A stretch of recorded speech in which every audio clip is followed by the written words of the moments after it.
बाल, ये सुंदर है, कितने ज्यादा सुंदर है।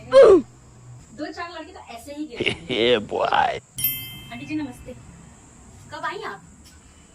अभी आई? अच्छा अच्छा अच्छा, क्या खाएंगे आप? हाँ, क्योंकि मैं पहले पानी ले आती हूँ, बहुत गर्मी है ना यहाँ पे, तो मैं पानी ले आती हूँ आपके लिए, ठंडा ठंडा एकदम।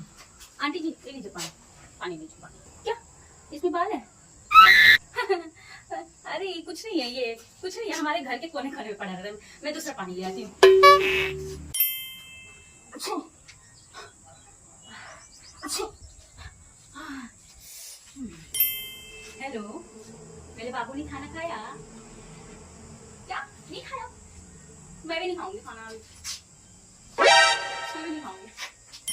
ये पिंकी, मेरा फोटो खींचना जरा, अच्छे से फोटो खींचना, जल मत मेरे बालों से, तू जल मत मेरे बालों से।